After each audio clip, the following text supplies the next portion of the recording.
On a bridge, an old man screams at a young woman to get down as she attempts to jump. He tries to convince her, telling her that there's always the future, and that today is too beautiful for someone to die, but she does not relent. Suddenly, the bystanders begin screaming about another person getting swept away in the currents, making the woman look down too, only to see a large ice structure emerge and within it, an ancient warrior, frozen in time. Eons ago, a legendary fight was held in the deep mountains. A lone warrior was against 5 deadly assassins who attempted to strike at once, but the warrior blocked all their blades, noting how long it had been. He had spent the last 4 days killing. The smell of blood was becoming something natural to him. He slashes the assassins near him and uses his mystical arts to cut even the trees of the nearby forest in order to slay everyone. After that, he told the woman standing next to him to relax. Nobody can hurt them anymore, as he has killed well over 300 assassins. Their leader was impressed. The waterfall was completely red by their thick blood, but he did not expect less from Goryeo best swordsman, Chiak Ryungyeom. Unfortunately for him, death had already signed his life for death. The leader knew that was his last strike, as his body was being overtaken by the poison. Truly pitiful, for a master of such degree to give everything for a measly woman. The warrior did not know why she was crying, but focused on the leader, and told him to shut it. The leader agreed, and jumped in to end it. Suddenly, the warrior fully accepted the strike. He vowed to protect the woman no matter what. He only wished that he would get to see her live in peace. With grabbing the leader, he jumped into the awaiting ravine, making the leader's mask slip.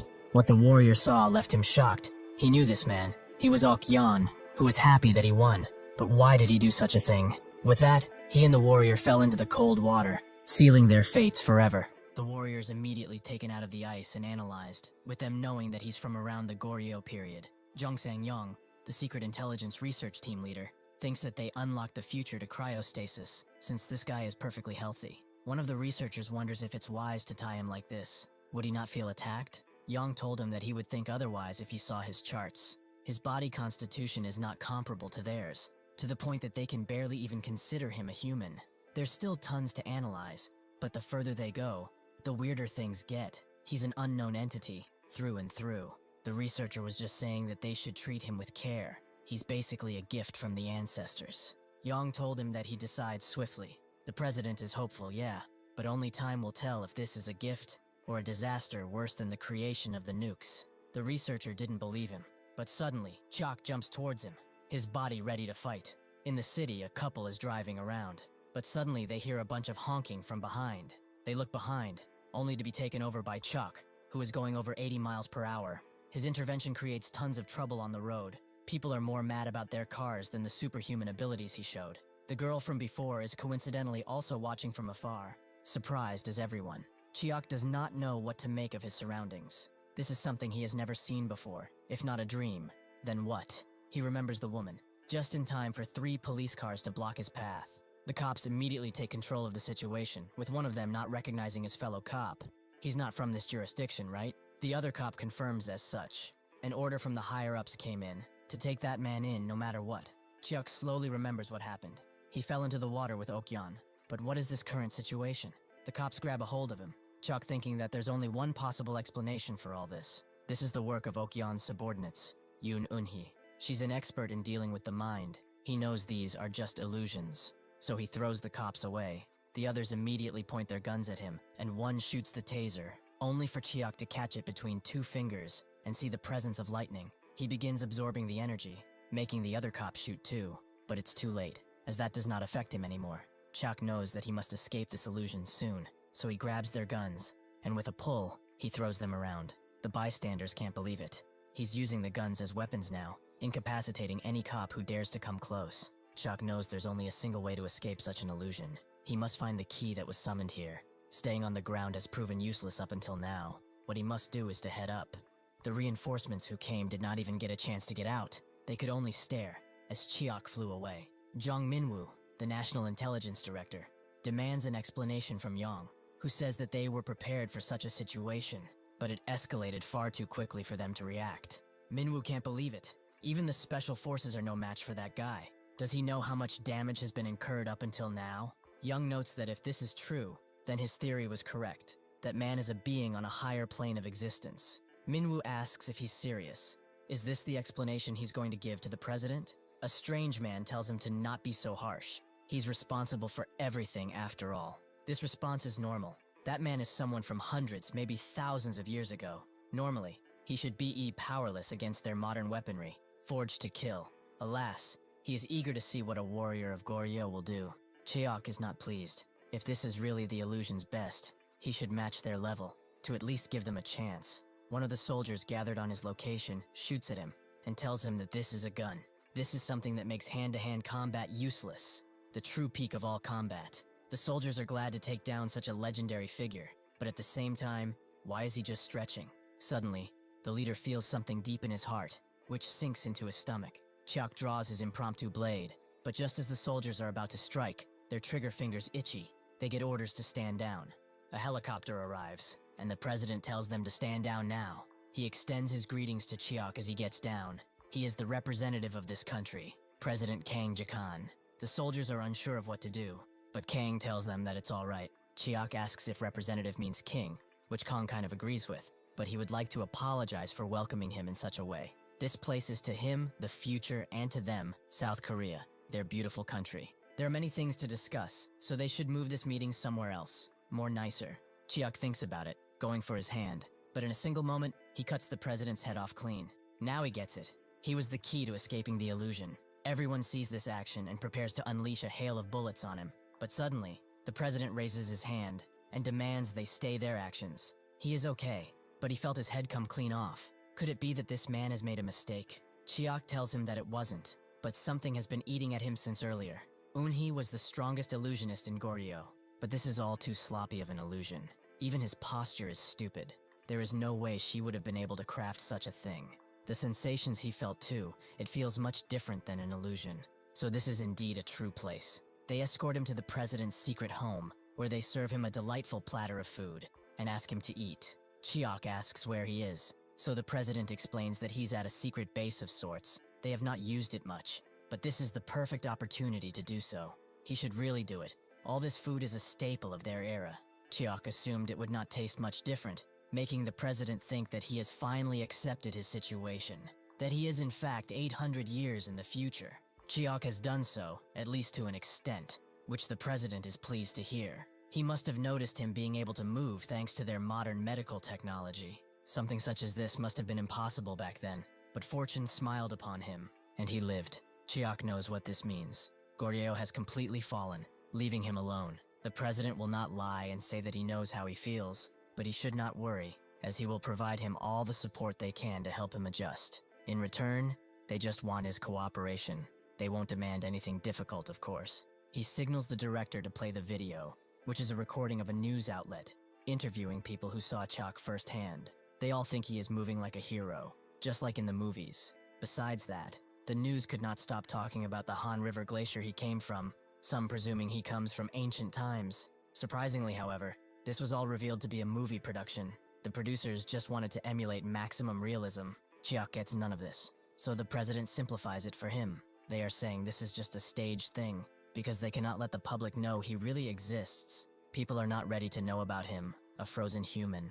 He was encapsulated for centuries and sent into the future. His predicament could lead to the key to immortality. Many countries have attempted to do it, but only failures came out. That is because thawing technology, the most crucial part of cryostasis, has been missing.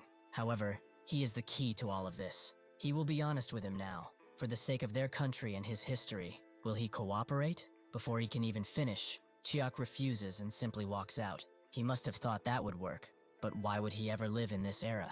Suddenly, two burly guards stop him. The president is saddened to see him react like this, but there is no need to act friendly. They all shoot him with sleep dars, making the guards think that even if he resisted tasers, there is no way he can resist that tranquilizer, which can knock out an elephant in 2 seconds. Unfortunately for them, Cheok has stopped the darts with his aura, and using that same aura, he throws the burly guards away. If that is all, he will be going now. The president truly did not want to go to such measures, but it's too late. They will increase the voltage to the maximum, and not allow him to leave at any cost. A guard rushes him with a stick, with Cheok simply dodging, but the guard tells him that he should have agreed.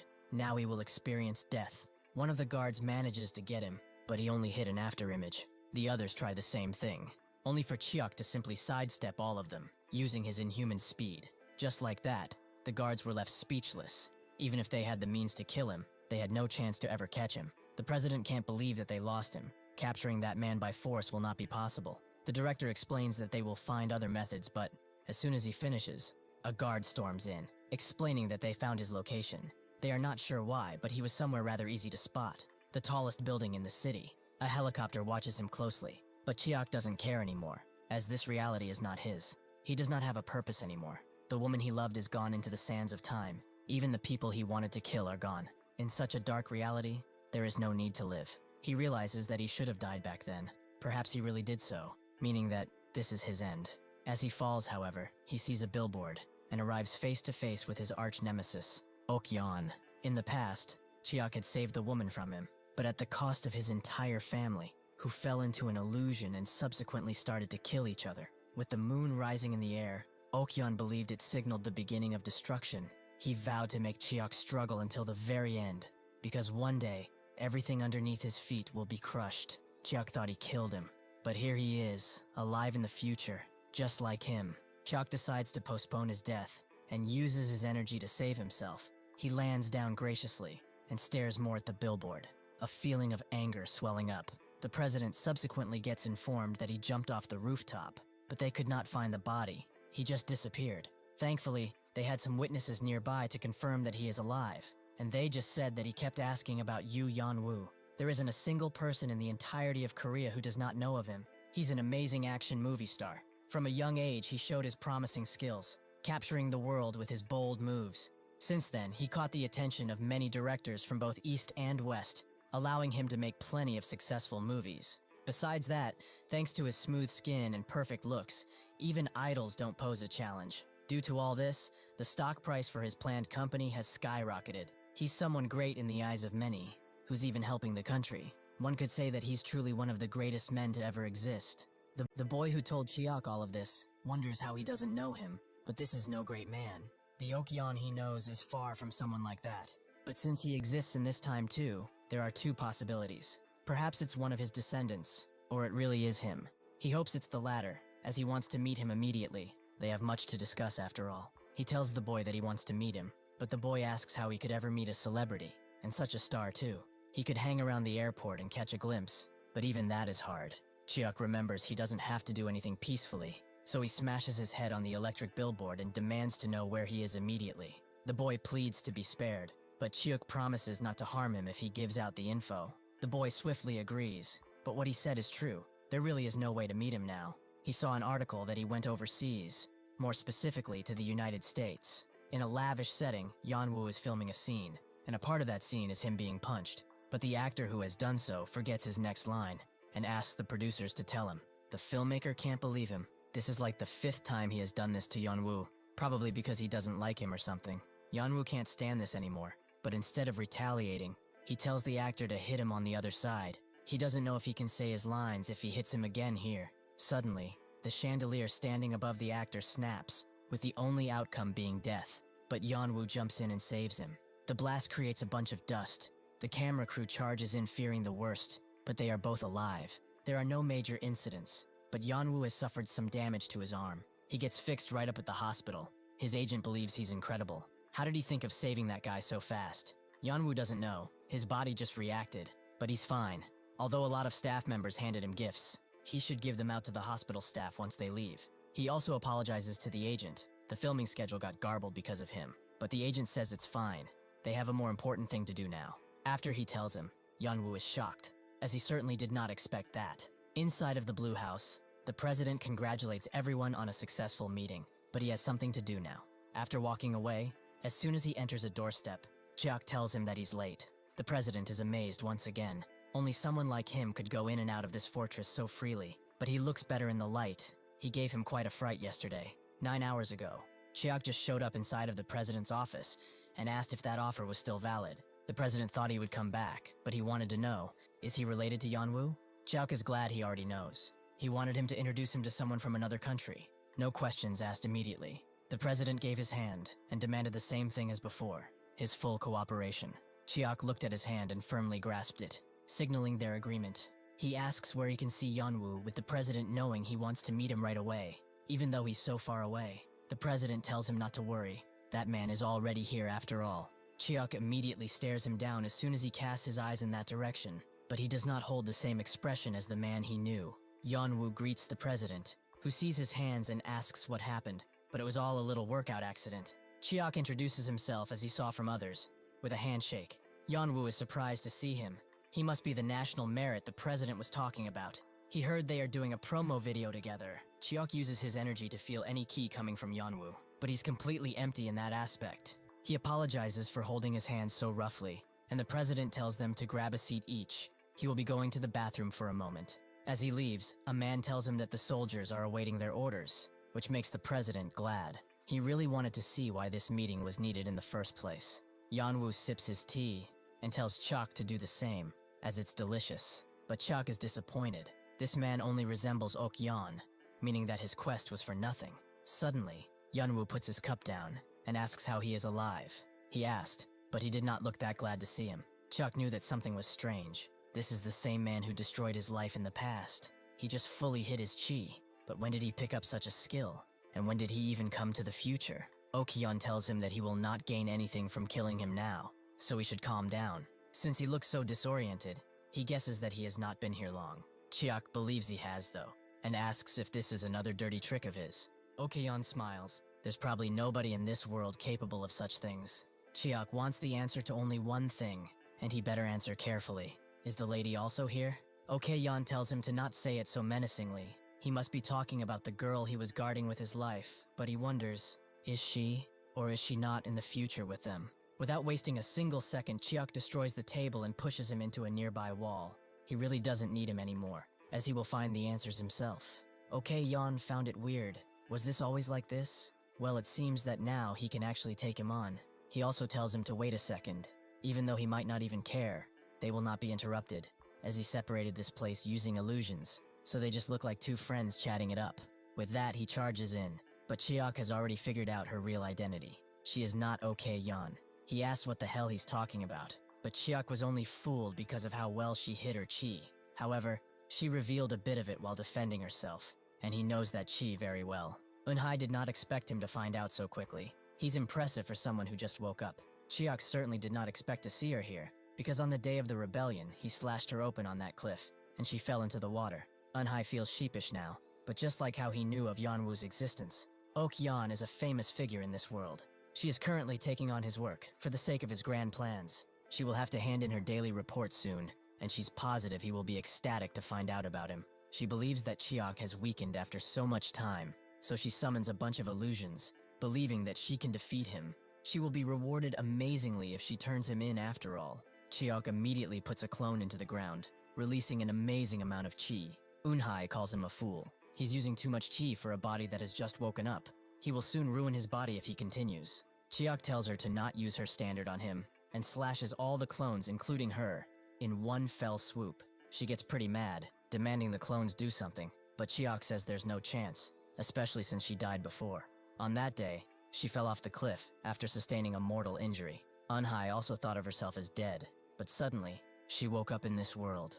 Hundreds of years had passed, so she was confused, but Okyan was right there, and he guided her. Chiak understands he was here before her, which she confirms, but she will stay loyal to him until the very end. The hairpin almost reaches Chiak's eye, but he simply slashes upwards, incapacitating her. She's saying that Okyan saved her, but that's pitiful to think about. He asks how long she's been here, with her guessing that it was about a month.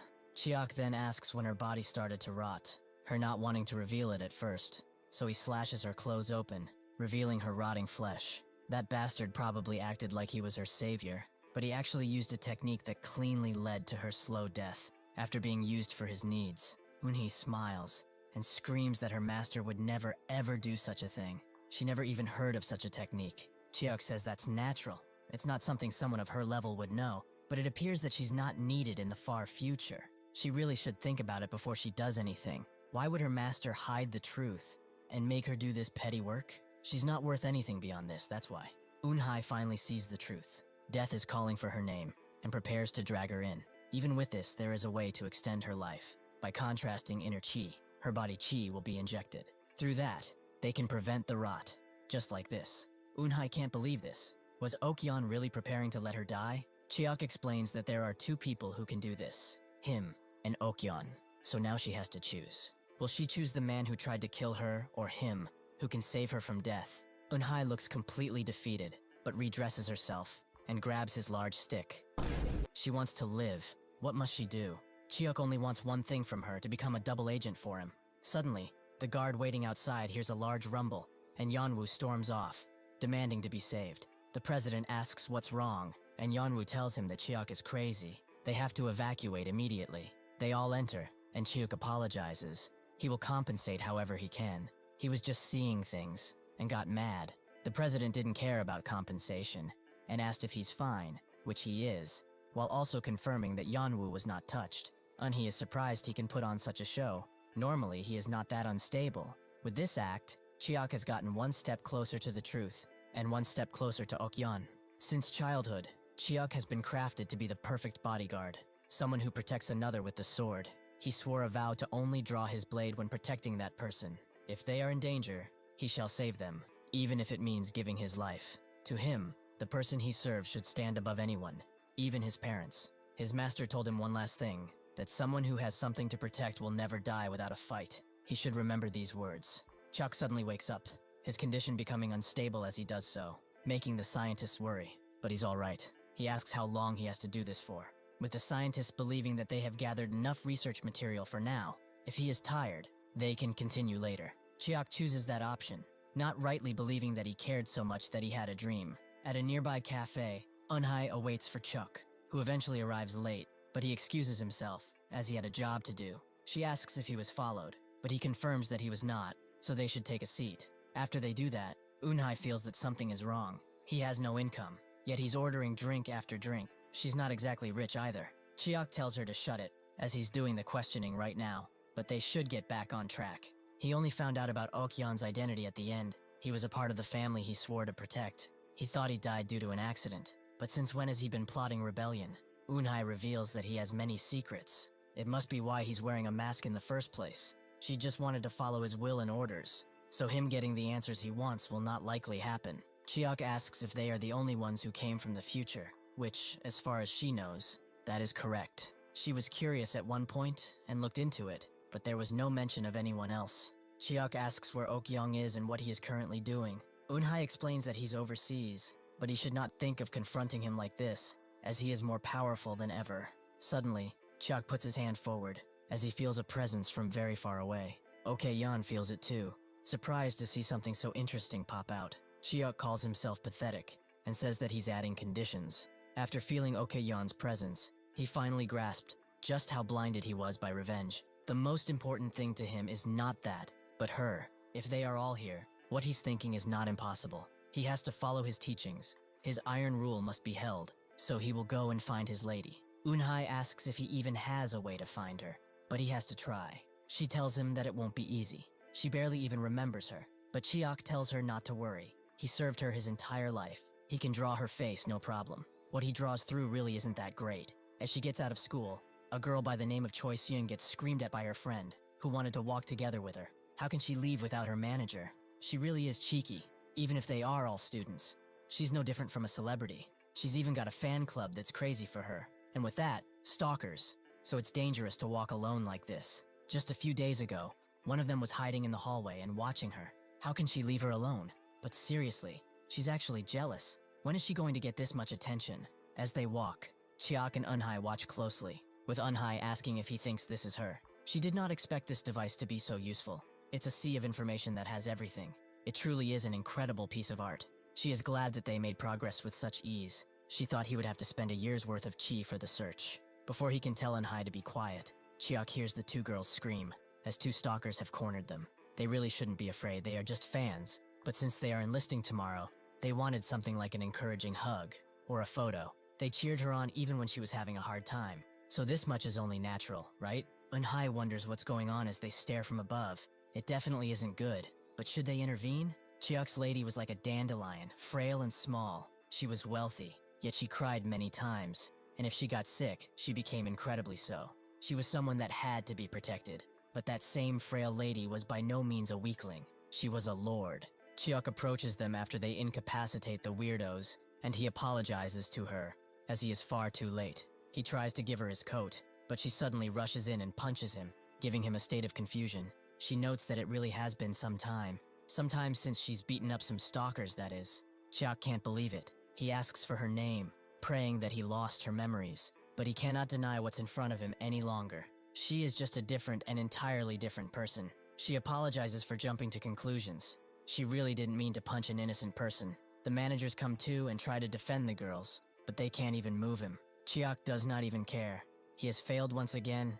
This girl just resembles his lady. As the group walks away, the boyish girl looks back at Chok and thinks that he has history, a very sad history. Eventually, they find the tomb of his lady. Eunhye surprised it looks so shabby, or rather it has become so. A lot of time has passed after all. This grave was confirmed by the top historian of the country, introduced to him by the president, and other sources proved it too. The lady's Min family recorded that she passed away on the day of the rebellion, on the day they all died. Even her belongings are in the tomb, so it's basically over. Chiak falls to his knees and screams out in rage. Now he understands.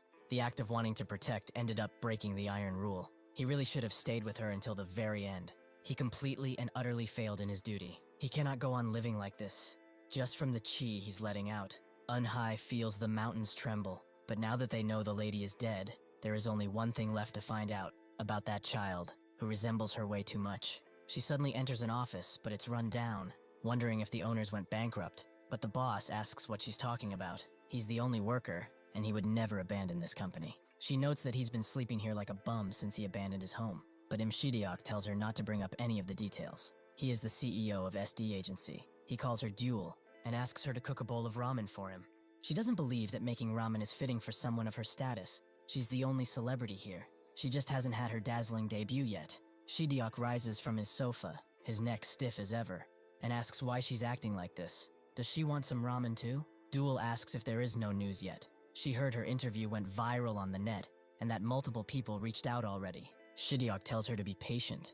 Everyone is just talking about that kid, and this time, he's serious. She wonders if focusing on the school audition would be better, since the teacher evaluations were good. Suddenly, Shideok answers a call, and begins to cheer immediately. He actually managed to secure a drama meeting with the OP production company. Duel is amazed, as that is a pretty big production company. This is her chance. She immediately goes to the meeting place, but it's actually a bar, making her wonder who she's even meeting. Do they even know she's a minor? Since it's a big production company though, it should be fine. That's why the boss sent her alone. Someone beckons her into a room and calls her name, beautiful, as he pours her a drink and asks her to drink it. She apologizes, but she can't as she's not of drinking age. The man apologizes. He got excited and messed up, but she should drink water, as that's free anyway. Duel has doubts, but she cannot mess this opportunity up, so she drinks the water. The man tells her not to be nervous. Consider this meeting an introduction, rather than an interview. The man surprisingly approaches her, and says that they should have a close relationship from now on. He already knows she had a rough career, but starting today, she will be working, earning some money, and things will become much easier. This is quite the deal, right? Duel immediately gets up and refuses. There is no way she would do something like this, even for an entire building. Before she can walk out, however, she gets dizzy and falls at the ground with a flop. The other man is surprised by Cheon's tastes, but was there really a need to use drugs? Duel knows she's been spiked, and Cheon confirms as such. Everyone knows Shideok got played here, but this is quite fun, even though he's his senior. Right now, he's probably going through the script with a smile. This is the first job he got since he got cut off after all. He also doesn't like how cheeky this girl is. She refuses to let her dreams go, so they will use them to their advantage. The other man calls someone and tells them that they are making swift progress. Everything is proceeding without hiccups, and they will receive the files soon. At the president's residence, Chiak looks up at the moon. All that he has is revenge, so he will destroy everything Okion has. Then he can finally come to her in death. Eunhye comes around, impressed by his place, but Chiok doesn't understand her presence. He already gave her enough chi. Eunhye says that she's not a damn car, she has news. And no, it's not about Okion. He tells her to leave, but she urges him to listen, as she has found out more about the girl who resembled his lady. Even though she knew how similar they looked, she wondered if there's another explanation. With that in mind, she searched through hundreds of books and found something interesting. Her name is Min Duel. As he might have guessed, she's a descendant of the lady. She began following her upon this realization, but now, she seems to be in dire need of some help. Chiok understands why she came now, but what does that have to do with him? She just wasted her time. Did she really think he would do something just because she's the lady's descendant? Why would he ever do such a thing? That child is not his lady and never will be. Eun-hye doesn't care, but she really wasted her time, like he said. After he closes the door, she gets a call from her phone and rushes away, explaining that she went out for a moment. Still, she wonders what Chuck will do. He sits alone in his room and begins thinking of his lady. The way she smiled, the way she reassured him, even when situations weren't that great. Even as the visage of war befell them, she just wanted only one thing from him. Whenever she looked back, she wanted to see him there. Chuck tears the connection between her and Duel, as it's not real. That girl has nothing to do with him. He has no need to worry for her. He's sure she's not alone in this world. At the SD office, someone by the name of Baeksu goes inside and announces he's here for the manager position. Shideok immediately gives it to him. He said in his resume that he's confident enough to say that he will work like family. That's enough for him, even though he's a newbie. Baeksu immediately thanks him, and Shideok tells him to go home, as the teaching will be starting tomorrow. He did this for Duel as a surprise, so he calls her, as the meeting must be coming to an end. At the same time, Cheon grabs Duel's phone, but she's nowhere to be seen, as Duel has escaped while he was in the bathroom. The other guy apologizes. He got played, as the moment he tried to grab her, she headbutted him. Cheon can't believe this. What if she reports them to the police? What then, huh? The other guy urges him to relax. She's still on drugs. She probably can't even walk properly. Surely she's nearby. Duel feels like she's going to faint as she tries to leave. If she hadn't dropped her phone, she could have hidden somewhere and called someone. But now her only option is to walk. It's strange though. Were the hallways always this long? She can hear the footsteps of the two coming, so she has to hurry. She has to get out of here before it's too late. Unfortunately, they manage to grab her just as she grabs the handle. The guy she hit wants to give her a piece of his mind, but Cheon tells him to leave it. He lost his appetite for that kind of thing. Her mental fortitude is to be admired. Those drugs could knock out a lesser person. It's whatever. They should just drag her back to the room and do their jobs. Suddenly the ground begins shaking. At least the other guy feels it. And suddenly the lights go out, the earth rumbling even more. The door in front of Duel is open, and Chiak is behind them, holding the information Eun-hye gave him. He wonders why he did such a thing. He could just leave her be. He could pretend not to even know her. So why did he come to this place? When he thinks about it, only one answer comes to mind. That he just wanted to do a good deed. He tells the two to let go, carefully. As another person, he feels compelled to help others. So yeah, this is just a good deed and nothing else. He throws Cheon so hard he bounces around like a ball. He thought this was just a good deed, but he's getting progressively angrier, for absolutely no reason. The other guy doesn't stand around to find out what else he can do. He already saw Cheon get tossed around like a ball. He goes to the garage and tries to book it, but his car is immediately stopped by Chiak, as he did not say he could leave just yet. The girl does not seem to be waking up like she overdosed or was poisoned. It appears that he might be unable to give him an answer. So should he just kill him now? He will not ask again. Did he poison her or not? As she has not come to her senses yet. He will hand over the antidote. Now. The guy says that she's just high. She's going to wake up in a few hours. Chuck steps on his hand and promises to break his bones if he's lying. If he gets it, he should get lost. Suddenly, a bunch of men in suits jump in, with one of them telling the guy that he should get lost if he doesn't want to get involved. But he wonders what's going on. The man doesn't answer, and instead says that they will be taking that child with them. Chuck wonders who he is, but he does not need to know. All that he has to do is hand over the girl, or they will have to use force. Chuck tells them to use their force, as he will not stand idly by. The man asks who he is, making Chuck remember the other girl's managers. Since he helped her, he has to take responsibility at least for now, so he announces that he is her manager. The other guy immediately gets a call, with the boss telling him that he's disappointed. But he should rest assured, the guy he sent over must have arrived by now. They are the CK Shielder security company, but he has reports that someone interfered with their plan. Who is he? He tells the boss what Chiak said, but he finds it strange, as there was no information about her having a manager. One of the guards tells him to prove it. If he can't, they will take him with them. Chuck flips this on them. How are they going to prove that he can leave this child with them? He does not like their expressions, and he can't just leave her here. He sees the bodyguard's body language, so he preemptively dodges his strike and uses a palm attack to send him barreling down. The leader doesn't care for this display and sicks his men on him, but Chiak just dodges all of them and retaliates. He trips one, kicks another in the chin, and chest strikes yet another. He uses his other hand to take down the leader, allowing him to walk away. Suddenly, he feels something strange as the leader and the others get up and begin getting serious. Duel wakes up and asks why she is here, making Chiak think that she has perfect timing. He asks if she knows these men, which she doesn't. and that's all that Chiok needed. The leader thinks that this has become too troublesome. They will take care of the man, then put the girl to sleep and grab her. He begins counting down when to attack, but they are immediately turned upside down by Chuck. He will not wait for their little tricks. At this moment, Duel realizes how strong he is. She gets taken back to Shidok, who upon hearing her story damns himself. He was far too complacent. He let his guard down only because they were a big company. He should have gone with her. He feels rage surfacing, even if she looks alright. The poor girl must have been traumatized. This could have been a disaster, so he has to take responsibility until the end, and make sure those fuckers draw their last breaths. Duel asks if that's wise. She would like to have them exposed too, but they are weak, so they will just end up losing. They should just let it go. Nothing happened now, so they should fight properly in the future, and pay back what they did 100-fold. Now though, they should start with saying thank you. He's an adult, so he should go to that. Shidok goes and thanks Chiok.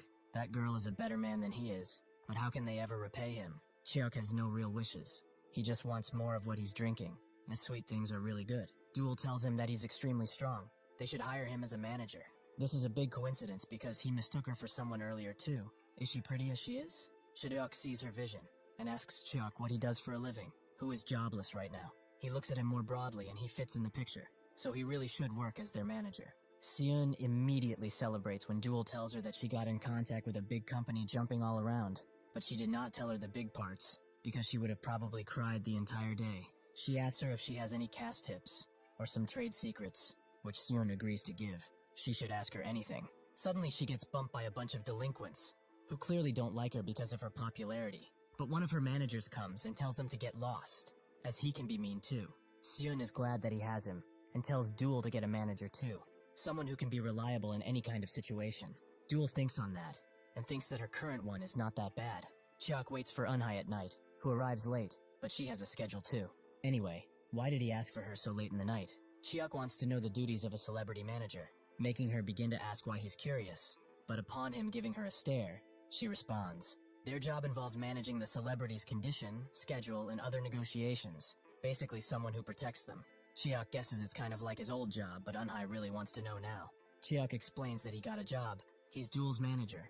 Eunhye knew he would have a change of heart, but he really is shameless. Chiok admits it, but he also got something interesting through her. The bodyguard leader apologizes to the boss. The guy that came in really wasn't ordinary at all. Chiok explains that, while helping her, he fought off some men that were different from modern people. Even after being struck with chi, they stood up. The boss sends the leader flying, as they are not ordinary either. This is embarrassing. Does he even know how important this mission was? Chiok tells Eunhye that they are used to it, but people should have never experienced such a thing. Even though it was slight, he actually felt small chi traces from them, meaning that their boss is likely to have some too.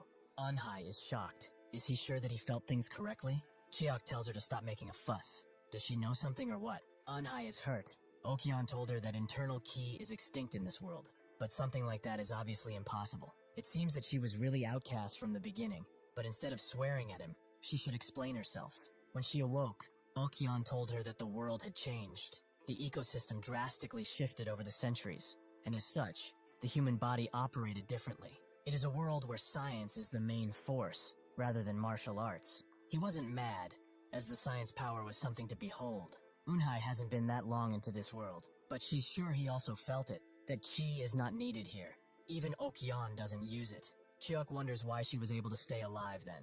And this is not simple chi he's talking about either. Right now, there's really nothing that can be concluded. That is why he must investigate them, as he's sure Okyeon is scheming something. He does not know what yet, but whatever happens, he will make sure that another rebellion does not happen. The next day, some guys see a bunch of amazing cars around that school, but one of them knows why.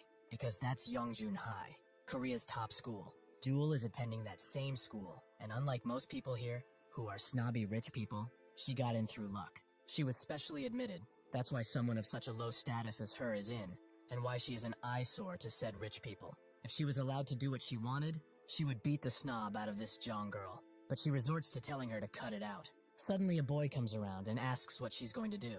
She and her friend immediately go away, as they don't want any trouble, but the guy informs the rich girls about the new transfer student that is coming in today. Just as he says that, the homeroom teacher arrives and tells them to sit down, as he has to present the new transfer student. The students immediately begin wondering who they are and how they look like, but they soon get their answers. as Chiak has arrived, and signals Duel to keep silent. Before all this, he told the president that he wanted to go to school, not because of any particular idea or reason. He was just curious about how this world operates. The president understood, Chiak wondering if he could actually do it. The president stared at the direction of the National Intelligence Service and said that he will help. As long as that place matches his age, he can go to that school. His peers immediately surround him, wondering if he's a celebrity since he has such long hair and good looks, but he isn't saying anything. The bully boy from earlier comes and introduces himself as Jin-il. He saw his great physique and wanted to ask for his routine. Chiak simply tells him that he grows as he slashes people. This makes them think he's just joking, but the nerd from before knows of his real identity. He did not expect him to be the same age, and he wonders if he will start blowing things up here too. Chiak gives him a stare, causing him to retreat back to his books. But he also sees Duel signal him to come out. When he does so, she demands an explanation. Did he just decide to become a high school student? Chiak confirms as such, making her have loads of questions. Why didn't he say anything? And how the hell did he get in? Just who is he? The president told him not to reveal his true identity, so he lies and says that he got through special admission. He is also her bodyguard manager. She shouldn't worry because just as instructed, he will protect her, the celebrity. He thinks this is the most efficient way to protect her, but she thinks that weird stuff will spread if he does his job, so they should stay complete strangers in school. Also, she's no celebrity yet, but she will take that as a compliment. Immediately, Chiak disappears, as he seems to have heard the commotion going on inside the classroom. The classroom president is being extorted for his money. He collected that money from everyone in class, so why did he not give it to them? The class president knows it will just go into their pockets, making Jin-il gut punch him. He's pretty dumb for a president. Everyone in this class already knew that. Chiak asks the nerd what's going on. He came here because he felt some slight chi. The nerd explains that this Jin-il guy collects taxes under the pretext of class fees. This school is basically his little kingdom, because his family is rich. Even the teachers fear him. Chiak is surprised with that description.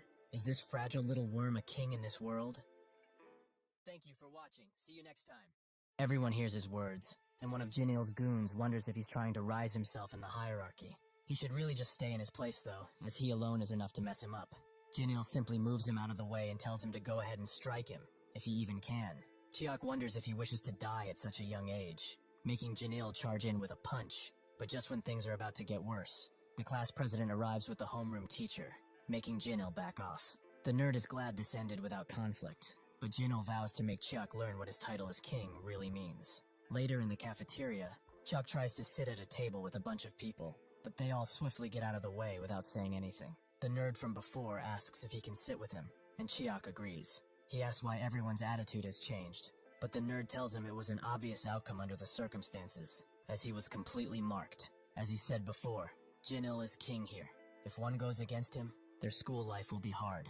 He will try to make him leave school. That's why, to avoid getting marked, everyone will ignore him from now on.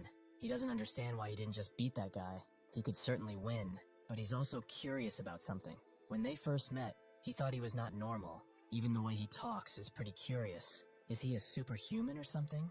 Before Chiak can answer, the homeroom teacher tells him to follow and asks how he feels about the school, so far as they get to the roof. He explains that the people they call teachers are quite distasteful. Since early times, teachers needed to have high morals and be socially respected. He was being asked an uncomfortable question.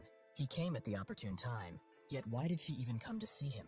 Eunhye was just curious about this and the other stuff, so Chiak also tells her that he has discovered someone with ki here, making her wonder who it is. Chiak has yet to deduce that, though there are some suspicions. It was too subtle to confirm, so he tried to create a situation where they would reveal themselves. It was a good strategy, but things outside of his control intervened. Even with that, they have confirmed a different fact, that martial chi is still being used, even in this modern world. Inside the classroom, Jin-il beats up the nerd and tells him to strip before making him hit too. The nerd sheepishly taps him, and Jin-il wonders why his face is so tense. They are just playing after all. This is a simple game. If he makes a sound after a punch, he strips. Jin-il's goons call Juno the nerd. Crazy because he talked with Chiak in the cafeteria. He should have known what was coming really. At this point, he will end up taking everything off. Fortunately, the class president intervenes, as he talked with Duel, and she was disappointed in him, as eventually he surrendered too, just like everyone else. These words wound him. He has been enduring so much up until now because he has to graduate without issues and pay back what he owed. He apologizes, but he can no longer control himself. Before his strike can go through, Chiok stops him and talks with Jinil. For the king of this school, he acts like a low-tier scum. His goons try to jump him, and making Chiok remember the president's words, that he cannot cause trouble, as it will put them in a difficult spot. He could do that, however. Things are different now. He asked Junho. He knew nothing good came of befriending him, so why is he trying to get along now? Junho told him that the strong should protect the weak. He is strong, yes, but he is weak when it comes to adapting to school life. He just couldn't stand idly by and just watch him. He had to help. Chiok thinks that indeed his original self is weak to things like this. Everyone is surprised as he puts two goons down, and Chiok beckons Jinil forward, as the king should fight too. With this provocation, he gets serious and charges in, but Chiok simply flicks his forehead and calls him pathetic, a truly unworthy individual. If anyone is to play the role of a king, it should be this guy. He has felt traces of chi from him, from the class president, Park Min-guk. He gets closer to Chiok and asks what he is implying. The other students wonder what they are whispering about, and Jewel also arrives, and seeing the goons on the ground, she presumes that Chiok did this. She is also confused by the fact that he is talking with the class president, but upon seeing her, Chiok simply leaves the classroom. After class, one of Jewel's friends finds Chiok fascinating. They are the same age, and attending the same school, but he looks fully grown.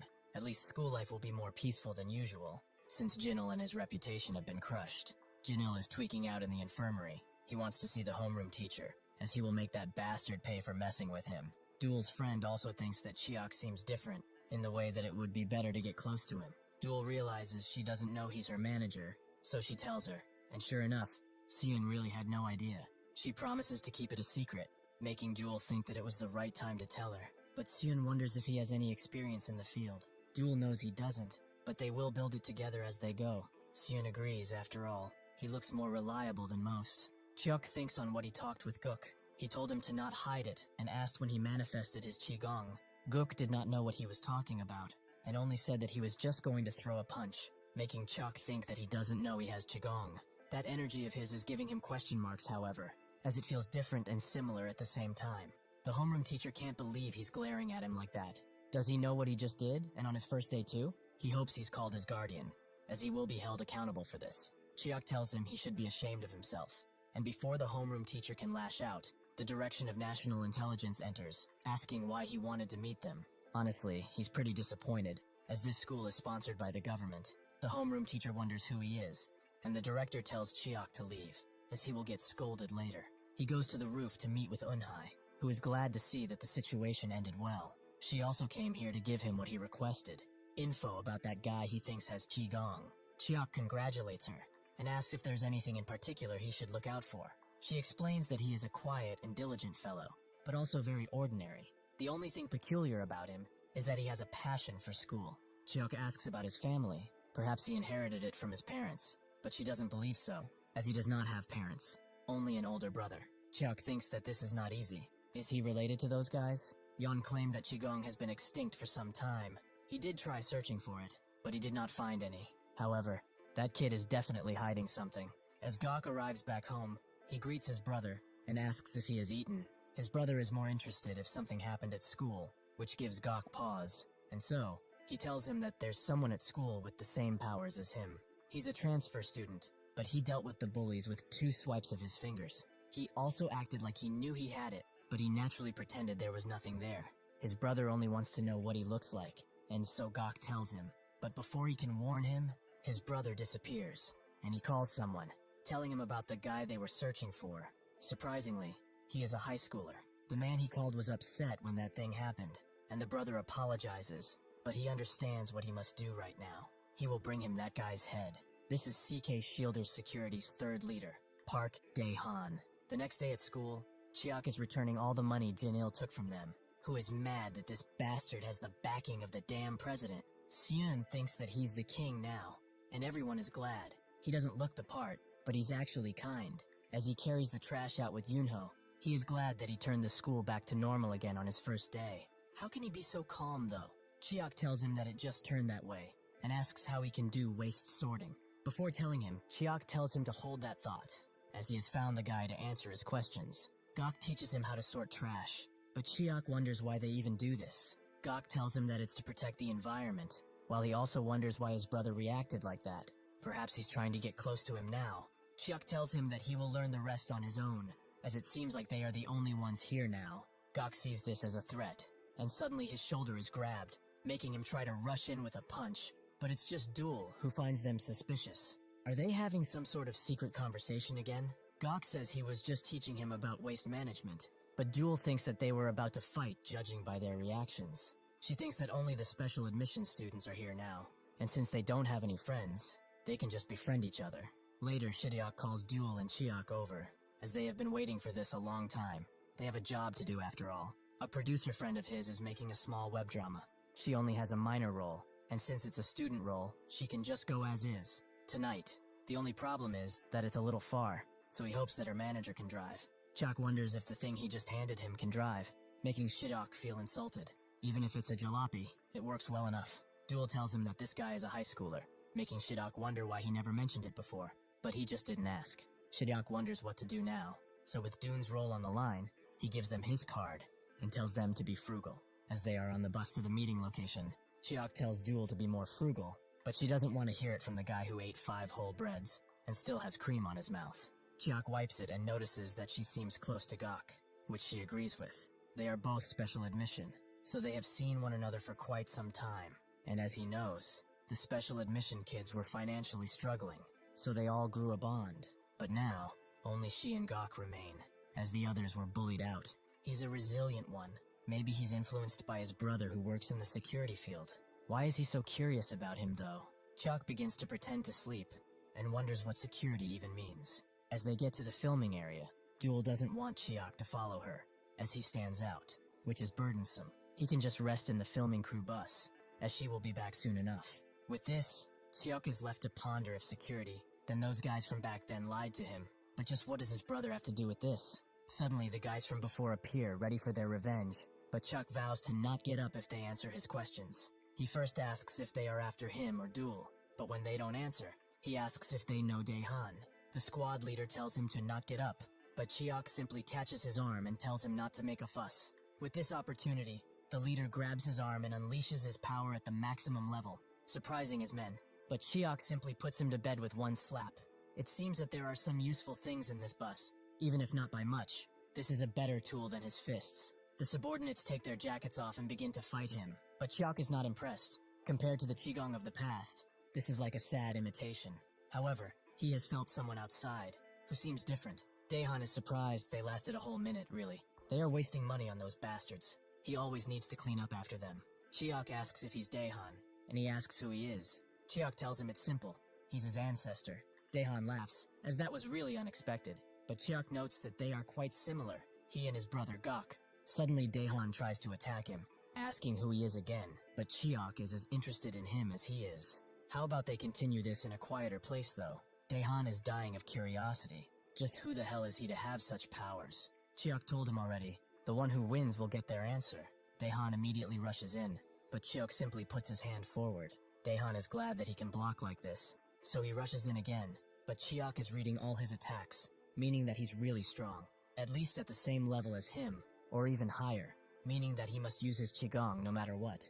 To Chiak's surprise, he uses the Silent Tiger Fist, which actually manages to break through his defense. But Daehan does not stop there. He rushes in again with a mighty strike, and after ending it, begins punching Chiak again and again with hyper speed. Before he can dish out the last attack though, Chiak disappears, but wonders if he knows what the Silent Tiger Fist even means. It's supposed to be silent, and not noisy like his, but this way, he cannot hear where the attack is coming from. As Daehan gets hit, he realizes the difference in their skill. It's like it's how his power was meant to be. After Duel is done with the shoot, Chiak tells her that these gentlemen are offering to help. They even solved their meal plans. The next day, he wakes Daehan up. He took him home so he can relax, and his brother is not here either. Daehan asks what he wants to know, as he promised to tell him. Chiak notes that he already confirmed a few things while he was asleep. His body is pretty empty. No Qigong can be manifested, so he was wondering how he could handle that Qi, and that's when he found these. Even if their shape is different, he knows of these. It creates artificial Qigong, which explains everything. Seeing as how he's sharing it with his brother too, they do not seem to know the most important thing about it. Daehan doesn't understand him, so he asks him to explain in a way he can. Chiak tells him straight that if things go wrong, they could die. Daehan immediately begins to scream at him, but Chiak wonders what Yeon is doing. Why is he spreading their qigong in the world? Does he not have a care for it? Suddenly they both feel immense pressure, like something gigantic just landed. Sure enough, Jan has arrived in the country, with Eunhai greeting him. Jan did not expect her to look this good, which she explains is just adapting, but he suddenly stops time, as he meant something else. Why the hell is she still alive?